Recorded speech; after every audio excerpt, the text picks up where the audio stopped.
Today, we're going to talk about a good road to travel. We're going to talk about what happens if you plan from early stages on into your life. Stay tuned. From Philadelphia, the home of the Liberty Bell, Financial Freedom Radio starts now. Here's your host, Raymond Jewell. Thank you, everybody, for tuning in to financialfreedomradio.com. We're just blessed that you're here and glad that you're taking the time to listen to the information. We also want to encourage you to share this podcast with others because that's our way of growing our listener base is through referrals. And all you have to do is send the link to somebody and subscribe and ring the bell, as we say in YouTube land. When you ring the bell, we will notify you when the new podcast is put up there. And so let's welcome our producer, Steve. How are you doing, Steve? Hey, Ray, how are you today? I'm good. How are you? I'm doing good. Well, great. We're going to have a lot of good stuff for you to absorb today. You're going to love this. And if you have any questions, just chime in whenever you feel like it. Okay. What I'm going to do is I'm going to go through, I've used this book. We're going to go into the LEAP book. And if you want to download it, you can get it on Amazon. Just go to Amazon and type in Lifetime Economic Acceleration Process. The author of this book, Bob Castellone, and when I was preparing for the show today, I really wanted to talk about what happens when you start something from the beginning to the end. And he said it better than I could. And this book was written back in the early 2000s. And so I just want to due to the politics today, I'm not going to say plagiarize it, so I'm giving you the footnote now. Oh, stop, Ray. You're not plagiarizing if you're giving him credit. Yeah. But let's talk about if people simply and faithfully saved 15% of their monthly income and lived to age 85, they would have plenty of money to retire on. If they lived on 85% of their money and saved 15, they would have ample amount to retire on. But they probably don't. And if they did it right, they would avoid the financial problems by doing this. But today, most people save less than 3%. Did you know that, Steve? 3%. That's really bad. I got to tell you, it's a struggle because I'm just going to jump in here real quick and tell you my story. I know that I have struggled for years to get there. I've not gotten to 15% yet, but I have gotten to 10, and it took a lot of hard work. And I know 15 is on the way for me, but it's a struggle, but it's something that you need to commit the time and energy to do because it is incredibly important. Yeah. Well, let me share with you what happens when people save only 3%. If you're given an average inflation rate of 3% and people say, well, it's not 3%, it is 3%. Go to the grocery store and you'll see what inflation really is. Because I was touting that one time to my wife and she said, you think it's 3%? It's really much higher. This was a few years ago. And so she took me to the store and showed me the price of products and how they've jumped up. It's more than 3%, but let's just say that inflation's 3%. It's no wonder people have to struggle to save because you've got to offset inflation with the growth rate. So if you're saving 3% and you've got 3% inflation, you've got to earn much higher than 3% to get ahead. So to show how easy it is to grow wealth, if every person saved $100 a month from age 21 to 65, and invested it into a relatively safe financial product, they would have over $1 million at age 65. And we've seen these charts before. But the problem that exists is today fewer than 1% actually do that. 1% of North Americans, or a little less than 1%, will save money every month to age 65. Less than 1%. I mean, Steve, just realized that. That's 99% that aren't doing it. I believe it. It's crazy. And, you know, how do people, if you took away, and I'll get to this in a minute, if you took away Social Security from people, they'd be destitute in retirement. So, ironically, many people lose more than $100 a month uh, every month, and they don't even know they're losing it. And it's due to those eroding factors that we talked about. They overpay their income taxes by not taking advantage of legitimate ways to reduce taxes. They pay out interest on expensive consumer loans that that they take out, and credit cards. Big killer right there. Credit cards. The credit card debt.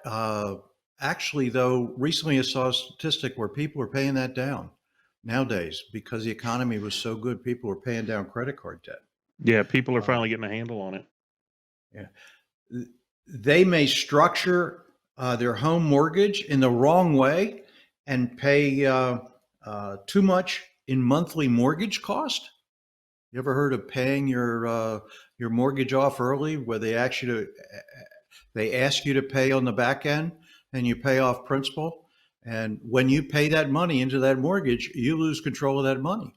How about if you saved it and then paid off the principal when you had enough money to do it and took out a 30 year loan?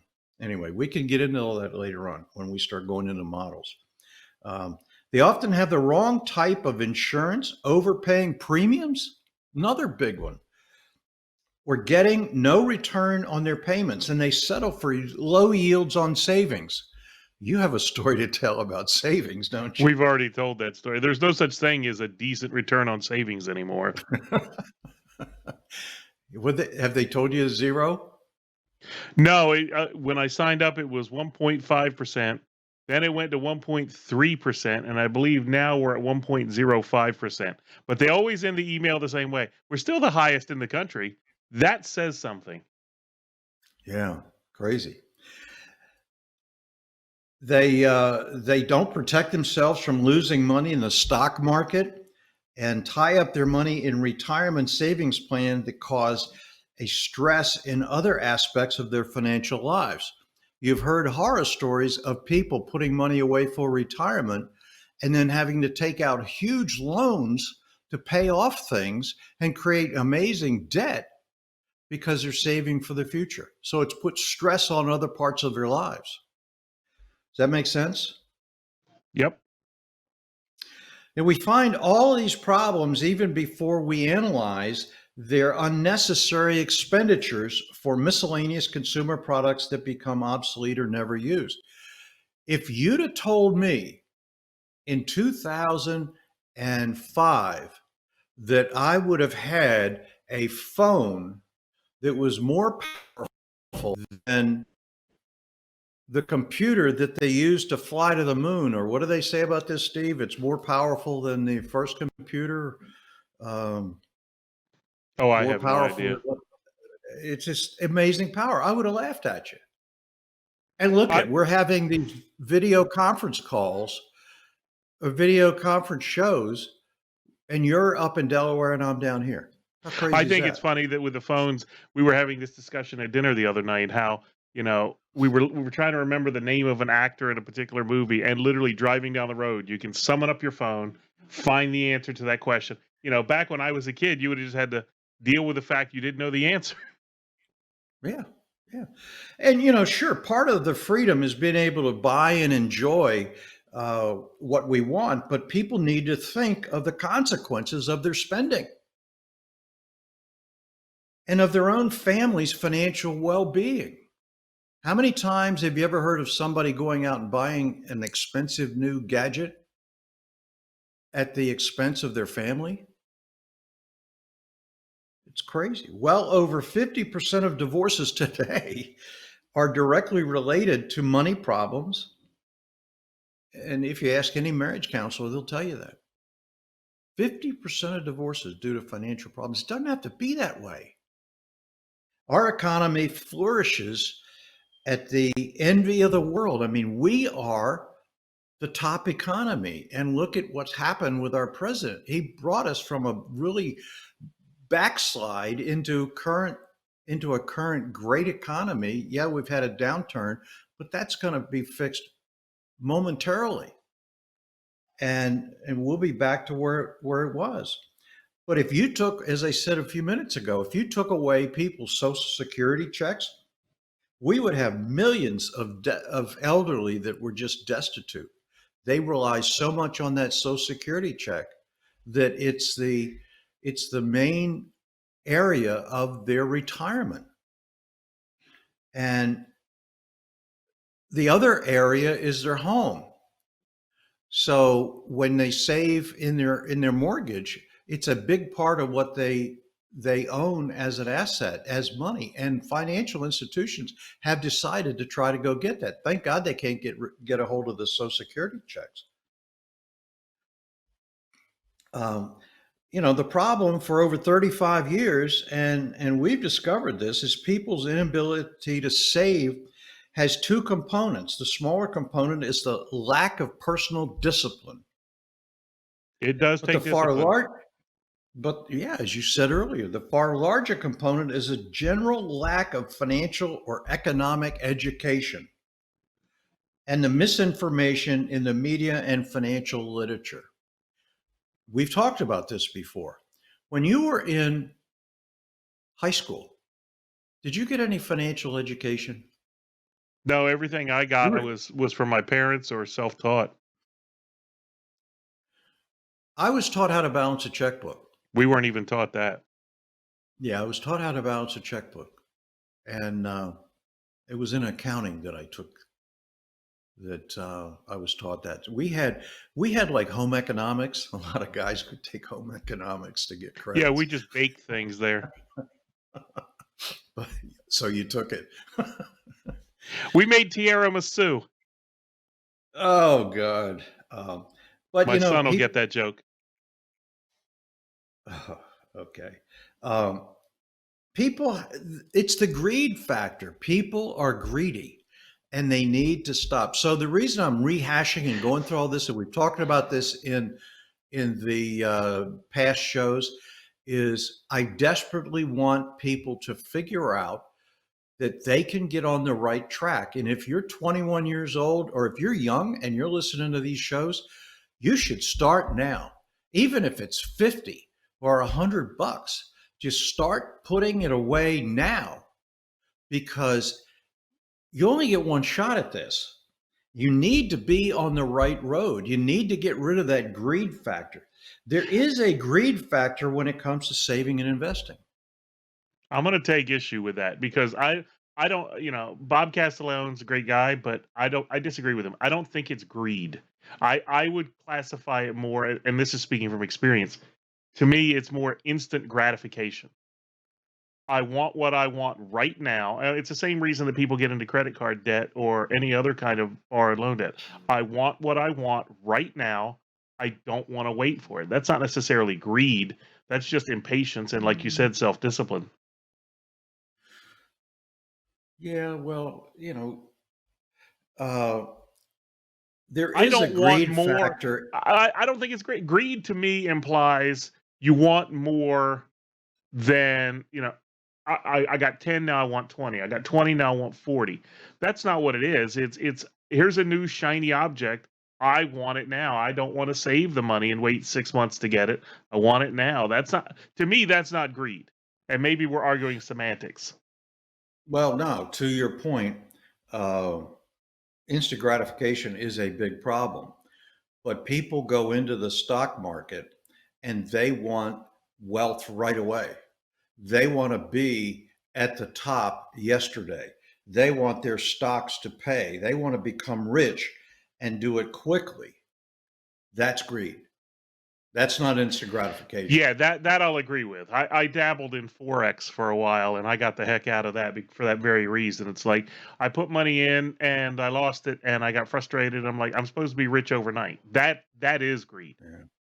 Yeah. So uh, when we look at it, people will, the greed factor creeps in because they want to have it and have it now. Now, you could argue that that would be instant gratification too, but instant gratification would be $100, greed would be 1,000. So it's it's a combination, I would imagine. I think you Yeah, have a and valid I think point. a lot of it has to do with it all comes back to the same thing, self discipline. It's like for the longest time, I could not get 3% savings. Then I got 3, then I got 10. Now I'm working my way towards 15. But I'll tell you, there is power with knowing that I can live on 90% of my income Yeah. and working towards 85. It's just you have to cut corners I'm at a point now with my lifestyle and my savings and my discipline that if I want something I can go buy it and I can buy it with cash and I don't have to go in debt to do it. So it's one of those things where yes it's hard, yes it takes work, yes it takes discipline, but it is worth it in the end. There was a time where I was living on 40 to 50% and saving 50 to 60%. And people will say, well, you made a lot of money. That's true, but I didn't let my lifestyle creep up. I stayed where I was, where a lot of people would have gone out and bought a bigger house. They would have bought a more expensive car. I didn't change that. And I always kept my labor cost in my business down. So people can get there. It's just you've got to live within your means. And too many times we live beyond our means. That's why I'm saying if you start at a young age, even if it's $100 a month, that's $25 a week. That's not a lot, but it gets you started because if you keep putting it off and say, well, I don't make enough money, I don't make enough, you'll always make enough money to save a little bit. If you're not, then you're living beyond your means.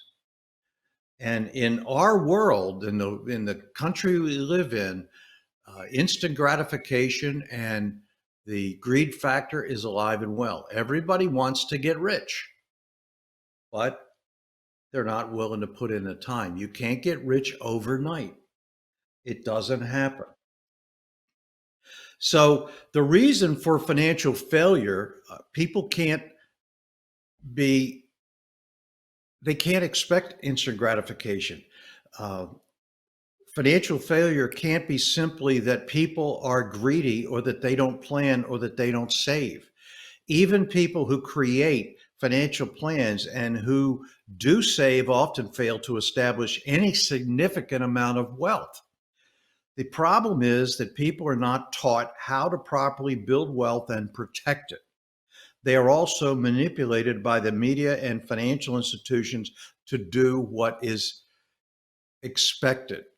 We get bombarded by bad information on a daily basis. You know, I pick on Dave Ramsey. He gives out bad information. He's good early on when he tells people to get out of debt or start paying off your debt. That's good for that level of person. But what happens when you get beyond that? You've got to have guidance into putting away the money and not letting the eroding factors, as I said earlier, taxes, inflation, lost opportunity costs. If you're saving 15% and you're only earning 3% on that, you're not even winning with inflation. You're actually going backwards because on top of the growth, you're going to have taxes and lost opportunity costs. You've got to be more efficient in your growth. And maybe I've cited this before. I remember there's a book called The Millionaire Next Door. Ross Perot, and I don't know if you know who he is, but he was a very wealthy guy. He started CMS, uh, and it was a computer company. He was worth billions. And somebody said, why do you have your money in tax-free municipal bonds? He said, because they're more efficient. He was earning money without inefficiencies. He had positive growth all the time. So I share this with you because we're going to start breaking down lifetime economic acceleration process. We're going to explain how the process works so that you know a way out if you're looking for it. As we said earlier, 1% of the people will actually save 15% of their income. Actually, it's less. 1%. 99% aren't doing it. 99% are living hand to mouth or in huge debt. And as we talked about earlier, if you took away Social Security from the elderly, they'd be destitute. So you want to make sure that you're following a winning strategy, and the financial institutions are not going to do that because their whole goal is to sell you product. No financial product ever make you wealthy. It's process. So I want to thank you all for coming and listening and downloading. Please send your friends, like, share, and ring the bell on YouTube. You can go to financialfreedomradio.com or youtube.com/financialfreedomradio. We're going to be doing shows from in the mountains this next couple of weeks. So we'll be using probably my iPad or some other vehicles. Anyway, tune in because we got some great stuff for you. Next couple shows. So I hope you have a great week, a great weekend, and come back to financialfreedomradio.com. Take care. God bless. Thanks for listening. Please remember to subscribe to the podcast. If you want to learn how to create real sustainable wealth like the extremely rich people do, or maybe you just want to sustain the wealth you already have, you need to check out Dr. Ray's new book, Why the Rich Are Rich. Ray's been coaching clients for 35 years and has completely unlocked the secret strategies that rich people use day in and day out to grow and sustain their wealth regardless of what's going on in the economy. His book is completely free, and you can get it by going to whythericharerich.com and entering your email address. Again, that's whythericharerich.com. Head over there now.